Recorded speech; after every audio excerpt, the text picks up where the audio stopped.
நினைவுக்கு வருவது அம்மா என்ற சொல்லும் அறம் என்ற சொல்லுமாகும். ஏனென்றால் தமிழ் சமுதாயம் அறம் நிறைந்த சமுதாயம். அறம் காக்கும் ஆன்றோர் நிறைந்தவையில் வள்ளுவம் சொல்லும் அறம் பற்றி பேசி உங்கள் ஆசைகளை பெற வந்திருக்கும் இந்த சின்னவள் வளர்ந்து வரும் பேச்சாளர் குறைச்செல்வி ச. நர்மதா.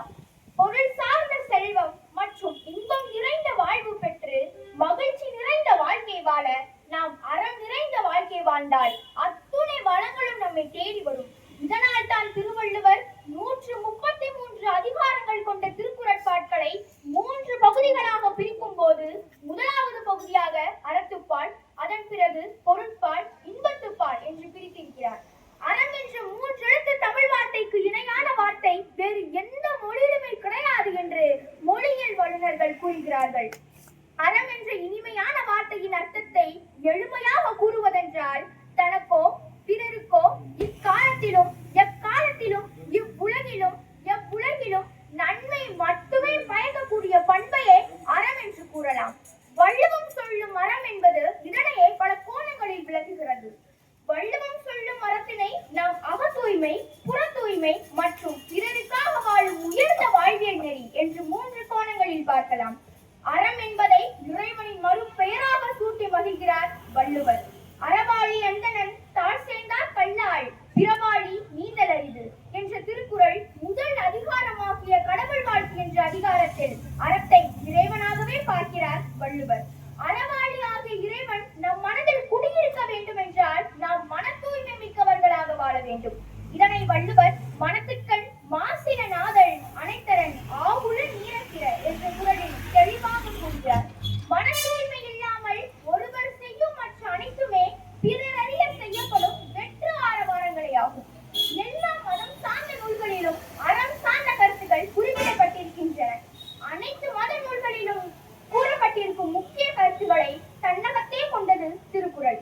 எடுத்துக்காட்டாக கிறிஸ்தவர்களின் விவிலிய நூலில் கூறப்பட்டிருக்கும் முக்கிய கருத்து உன்னிடம் அன்பு காட்டுவது போல் பிறரிடமும் அன்பு செலுத்து என்ற அன்பின் முக்கியத்துவத்தை வலியுறுத்துகிறது. இதனையே வள்ளுவர் என்பில் அதனை வெயில் போல காயுமே அன்பில் அதனை அறம் என்று வலியுறுத்தி கூறுகிறார்.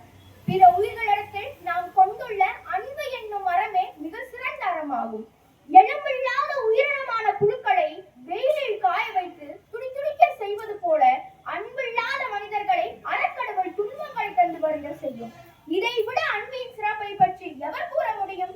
நம் பெரியவர்கள் பிறரை வாழ்த்தும் போது 16 பெற்று பெருவாழ்வு வாழ்க என்று வாழ்த்துவது வழக்கம். இந்த 16 வகை செல்வங்கள் யாவனில் கல்வி, அழகு, அறிவு, ஆயுள், ஆற்றல், இளமை, ஆரோக்கியம், முயற்சி, வெற்றி, செல்வம், புகழ், நல்மக்கள், நம்பிக்கை, அன்பு, அன்பான துணை, மனவலிமை, நோயற்ற வாழ்வு போன்றவையாகும். இதனையே வள்ளுவர் அரண் வலியுறுத்தல் என்னும் அதிகாரத்தில் இத்தனை செல்வங்களும் அறம் சார்ந்த வாழ்க்கை வாழ்பவர்களை தேடி வந்து சேரும் என்று உறுதியாக கூறுகிறார். அரண் வலியுறுத்தல் அதிகாரத்தில் முதல் குறளிலேயே வள்ளுவர் எல்லா செல்வமும் தரும் அறம் பற்றி இவ்வாறு கூறுகிறார். சிறப்பு ஈனும் செல்வமும் ஈனும் அறத்தினோங்கு ஆக்கம் எவனோ இருக்கு. எல்லா சிறப்பும் செல்வமும் அறம் சார்ந்த வாழ்க்கை வாழ்பவர்களை தேடி வந்து சேரும். அறத்தை காட்டிலும் சிறந்த ஆக்கம் நன்மை வேறிதிலும் இல்லை. ஒரு சில அறிஞர்கள் நாம் மகிழ்ச்சியாக வாழ சில சமயம் அறத்தை புறம் தள்ளி கூட வாழலாம் என்று கூறுவார்கள். பொய் கூறக்கூடாது என்று கூறுபவர்கள் கூட சில சமயம் பிறருக்கு துன்பம் தராத வெள்ளை பொய், அதாவது ஒயிட் லைஸ் கூறலாம் என்று கூறுவார்கள். இது போன்ற சமரசங்கள் செய்து கொள்ளாத அறம் வள்ளுவம் சொல்லும் அறம். எடுத்துக்காட்டாக கன்ஃபூஷியஸ் என ஒரு சீன அறிஞர் உன் தாய் பசியால் வாடுகிறாள் என்றால் பிறர் பொருளை திருடி கூட உன் தாயின் பசியாற்றலாம் என்று கூறுகிறார். ஆனால் வள்ளுவம் சொல்லும் அறம் இது போன்ற சமரசங்கள் காம்ப்ரமைஸ் செய்து கொள்ளாது. இது போன்ற தருணங்களில் நாம் எவ்வாறு அறம் காக்க வேண்டும் என்று வள்ளுவர் இவ்வாறு கூறுகிறார். ஈன்றாள் பசி காண்பாளாயினும் செய்யற்க சான்றோர் பழிக்கும் வினை. ஈன்றாளின் பெருமை பற்றி எவ்வளவோ கூறியிருக்கும் வள்ளுவர், பசியின் கொடுமை பற்றி விளக்கமாக கூறியிருக்கும் வள்ளுவர் அறம் என்று பேசும்போது எந்தவித சமரசமும் செய்து கொள்வது கிடையாது. நம் தாய் பசியால் வாடும் போது கூட நாம் அறம் தவறிய செயல்களை செய்யக்கூடாது. இதுதான் வள்ளுவம் சொல்லும் அறமாகும். வள்ளுவம் சொல்லும் அறம் பற்றி சிந்தித்த போது என் மனதில் எழுந்த சில எண்ணங்களை அறம் சார்ந்தோர் நிரம்பி இருக்கும் இந்த அவையில் பகிர்ந்து கொள்ள விரும்புகிறேன்.